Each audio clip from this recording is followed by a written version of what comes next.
आज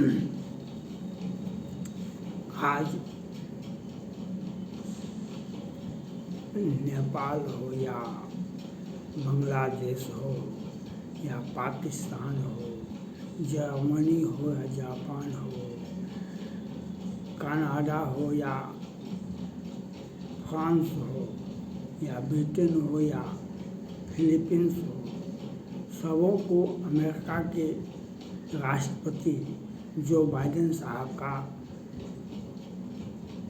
निर्णय को देखना चाहिए। जिस प्रकार से अमेरिका के राष्ट्रपति जो बाइडेन साहब ने चीन का स्टील, इलेक्ट्रिक सर्विस, बस और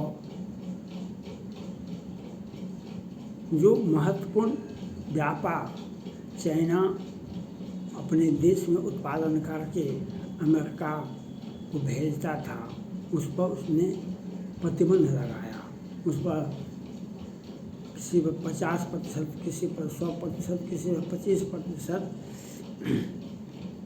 टैक्स लगाया जो बाइडेन साहब ने। यह लगाने से 2-3 फायदे हुए। एक तो चीन का उत्पादित सामान अमेरिका में कम बिकेगा, वह ज़्यादा महंगा बिकेगा और अमेरिका के व्यापारियों को लाभ पहुंचाने के लिए उसके चाइना का सामान घटिया होता है और सस्ता भी होता है, घटिया भी होता है और सस्ता भी होता है। तो उससे इसलिए उसका सामान बिकता है। लेकिन अमेरिका का तो नागरिक बेरोजगार होता है, वहाँ के व्यापारिक को घाटा होता है, उसका सामान नहीं बिकता है और वहाँ के नागरिकों को वहाँ पर अपने देश के फैक्ट्री में काम करेगा, उसे मजदूरी मिलेगा, तो अनेक तरह के लाभ से वंचित हो जाता है। किसी भी देश का सामान को अपने देश में आप बेचवाइए तो वहाँ पर बेरोजगारी बढ़ेगी, वहाँ पर आर्थिक संकट आएगा। आपके देश में उत्पादन होता है और उसको आप बाजार में बेचते हैं, अपने देश के बाजार में, तो 3-5 तरह से लाभ होता है और दूसरे देश का पैसा तो वह ले जाता है चाइना। इसलिए जो बाइडेन साहब ने विलम्ब से ही सही चाइना का कमर तोड़ने के लिए यह काम किया और अमेरिका के जनता को, अमेरिका के व्यापारी को बचाने का प्रयास किया। उनके इस निर्णय को सराहा जाना चाहिए। और चाइना का पैसा किसी भी देश में जाता है तो वह इंटरेस्ट लेता है। आज पाकिस्तान में कंगाली क्यों है? जितना पैसा कर्जा लिया है उसके शासक, श्रीलंका का, पाकिस्तान का, नेपाल का। नेपाल में क्या किया है? एक बहुत बड़ा हवाई अड्डा बना दिया है, अंतर्राष्ट्रीय हवाई अड्डा। नेपाल के पास में वह क्षमता ही नहीं है कि उसके भी एयरपोर्ट पर दूसरे देश का विमान आएगा और उससे भारत को खतरा है। उसके हवाई अड्डा से भारत ने रोक लगा दिया। वह पैसा तो गया, चाइना का पैसा गया और अमेरिका पर, नेपाल पर वह कर्जा हुआ। अब उसे कर्जा देते रहिए, उसका लोगों का स्थिति क्या होगा? तो अमेरिका के राष्ट्रपति जो बाइडेन साहब जो निर्णय लिए हैं, जो जितना भी बड़ा बड़ा सामान, स्टील हो या सर्विस, इलेक्ट्रिक सर्विस, बस हो या जो भी सामान हो या मोबाइल हो, चीन में उत्पादित सामान को अपने देश से प्रतिबंधित कीजिए। ये बात अमेरिका ने किया और उसका हम उस बात का सभी देशों को, नेपाल को, पाकिस्तान को, बांग्लादेश को, भारत को, फ्रांस को, ब्रिटेन को, आज चीन दुनिया को तबाह कर रहा है, अपना विस्तारवादी नीति अपना रहा है। उसके सामान, उत्पादित सामान हर देश में बिकते हैं, तो वह सामान का बहिष्कार होना चाहिए। अमेरिका के राष्ट्रपति ने जो अच्छा काम किए तो उसका देखा देखी पाकिस्तान को भी करना चाहिए, नेपाल को भी करना चाहिए, बांग्लादेश को भी, फिलीपींस और ताइवान को भी करना चाहिए, भारत को भी कर रहा। भारत भी पहले से कुछ किया है, उसका 59 ऐप को और सामान भी जो आता है उस पर भारत को प्रतिबंध। और विश्व में क्या हर देश को, चाहे फ्रांस हो या ब्रिटेन हो, उस सभी को अमेरिका के राष्ट्रपति जो बाइडेन साहब के निर्णय का स्वागत करना चाहिए। चाइना से वो अपने देश में, जिस किसी देश में चाइना प्रवेश करेगा, चाइना का नागरिक, चाइना का व्यापारी किसी आपके देश की कंपनी के साथ या अपना कंपनी के माध्यम से आपके देश में सामान बेचता है, तो आपके देश में कचरा भी होगा और आपका देश का नागरिक बेरोजगार भी होगा, उसके व्यापारी वर्ग को घाटा भी होगा। तो आप अपने देश को बचाने के लिए चाइना के उत्पादित सामान को बाहर करें, यह देश के राष्ट्राध्यक्ष का कर्तव्य होता है। चाहे अपने देश की जनता को बचाइए, अपने देश की जनता को, व्यापारिक वर्ग को, युवाओं को अगर सामान का उत्पादन होगा अमेरिका में, तो अमेरिका की जनता को वहाँ उसमें काम करेगा, मजदूरी मिलेगी, उसका सामान मिलेगा, उसको ग्राहक को सस्ता सामान और शुद्ध सामान मिलेगा और वह कम पैसे पर मिलेगा। तो वह अपने देश का उत्पादित सामान का उपयोग कीजिए। चाइना का उत्पादित सामान किसी भी परिस्थिति में अपन सभी देश को उसका अवॉइड करना चाहिए।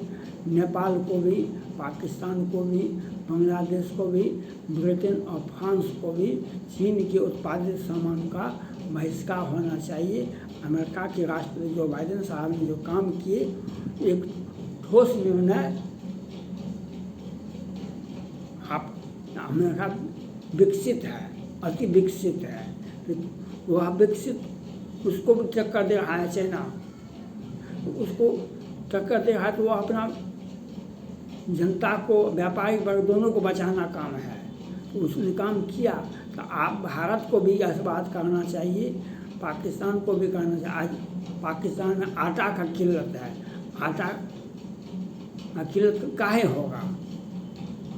आटा का किल्लत नहीं है पाकिस्तान में, वहाँ पर हर चीज़ का कमी, सांस लेने पर ये पैसा लगता है, क्योंकि इतना राष्ट्राध्यक्ष पैसा ले लिए हैं चाइना का, तो उसका उत्पादित सामान, चाइना का उत्पादित सामान पाकिस्तान में बिकता है, उस पर कर्जा लिया है विकास के नाम पर और चीज़ के नाम पर, उसका सामान का उसमें घटिया सामान होता है।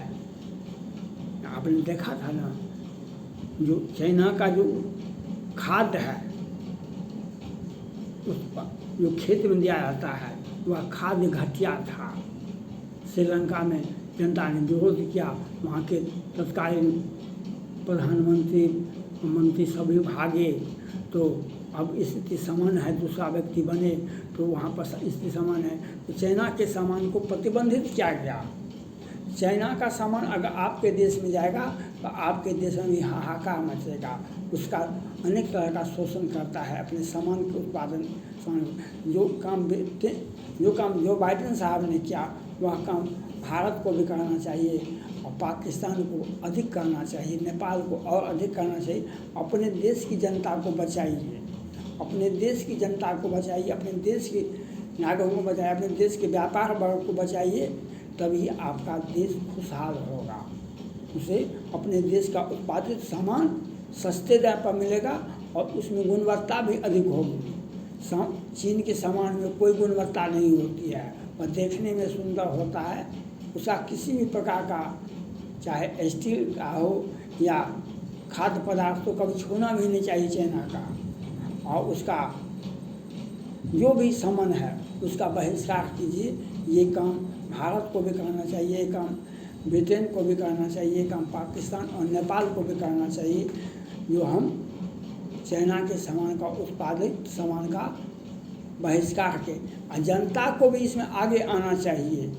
आप दिक्कत सहे और नहीं सहे, आपको जनता जब तक जागरूक नहीं होगी, जनता किसी भी देश का जागरूक जब तक नहीं होगी तब तक उसे लाभ नहीं मिलेगा, तब तक उसे लाभ नहीं मिलेगा, वह अपने अधिकारों से वंचित रहेगा, उसे महंगाई की मार झेलती रहेगी। जनता को भी जागना चाहिए और राष्ट्राध्यक्ष को अपने देश की जनता को चीन के उत्पादित सामान से दूर रखना चाहिए, क्योंकि उस चीन के उत्पादित सामान से उस जनता का, आपके देश की जनता का शोषण होता है, उसे अधिक पैसे देने पड़ते हैं, वह घटिया सामान का उपयोग करता है। यह जनता को सोचना चाहिए, देश के पाकिस्तान के राष्ट्राध्यक्ष को सोचना चाहिए, ब्रिटेन के हो या फ्रांस के हो या ऑस्ट्रेलिया को हो, रक्षा विभाग में तो चाइना को घुसने नहीं देना चाहिए, लेकिन आम जीवन में जो सामान उत्पादित सामान चाइना का आता है उसको किसी भी परिस्थिति में आप अपने देश में आने से रोकिए। यह काम जनता भी जागरूक होकर करे और राष्ट्राध्यक्ष भी यह काम करे। अपने देश की जनता को बचाना आपका पहला कर्तव्य होना चाहिए, पहला अधिकार होना चाहिए, और जनता को भी जागरूकता आनी चाहिए। और जो काम जो बाइडेन साहब ने किया वह काम भारत को भी करना चाहिए, वह काम पाकिस्तान को, बांग्लादेश को, नेपाल को करने, क्योंकि एक तो आपकी व्यापारिक पर को आमदनी नहीं आ रहा, उसका व्यापार ठप हो रहा है, तो उसका व्यापार ठप हुआ है तो बेरोजगारी बढ़ेगी, बेरोजगारी बढ़ेगी तो और सामान का उत्पादन अधिक और महंगाई बढ़ेगी। जनता को कितने तरह से आप शोषण कीजिएगा। जनता के शोषण को से बचाने के लिए चीन के उत्पादित सामान को उस पर प्रतिबंध लगाए, उस पर टैक्स लगाइए, उसको रोकिए कि आप हमारे देश में सामान नहीं बेच सकते हैं, आप अपने देश में सामान बेचिए। आपको यह निर्णय राष्ट्राध्यक्ष कर सकते हैं, ये निर्णय जनता जागरूक होकर कर सकती है, स्कूल कॉलेज के छात्र विरोध कर सकते हैं। तो यह आपको करना पड़ेगा। हमारे महात्मा गांधी जी भी जब 1900 जब आंदोलन प्रखर पर था तो चीन के उस समय में ब्रिटेन के सामान का बहिष्कार किए थे, होलियां जलाई गई थी ब्रिटेन के सामान का। तो आज आपको चीन के सामान का विरोध करना होगा। भारत की जनता को, उनको और ब्रिटेन की जनता को, पाकिस्तान और नेपाल की जनता को, अगर आप चीन के उत्पादित सामान अगर आपके देश में जाते हैं और राष्ट्राध्यक्ष, प्रधानमंत्री, राष्ट्रपति आपके देश के वह उस पर कार्रवाई नहीं करते हैं, यह समझिए कि वह भ्रष्टाचार में चीन से पैसा लिया है अतिरिक्त, जो अपने देश की जनता को इस महंगाई के दौर में और गुणवत्ताहीन सामान आपको आपूर्ति करा रहा है। आपके व्यापारी वर्ग को धोखा दे रहा है, आपके व्यापारी वर्ग को उत्पादन करने से रोका जा रहा है। यह जनता को, पाकिस्तान की जनता को समझाना चाहिए, ये नेपाल की जनता को समझना चाहिए, भारत की जनता को समझना चाहिए, ब्रिटेन और फ्रांस की जनता को समझना चाहिए। और जो बाइडेन साहब का जो निर्णय हुआ वह सर्वथा स्वागत योग्य हुआ। इसलिए आपको यह सोचना चाहिए कि हम किसी प्रकार से चाइना के सामान के पर प्रतिबंध लगावे और जनता को, अपने देश की जनता को आप चाइना के उत्पादित सामान से अलग करें, अपने देश के व्यापारी वर्ग को मजबूत करने के लिए मजबूत करें, अपने देश के उत्पादित सामान का उपयोग करने के लिए जनता को प्रेरित करें। थैंक्स।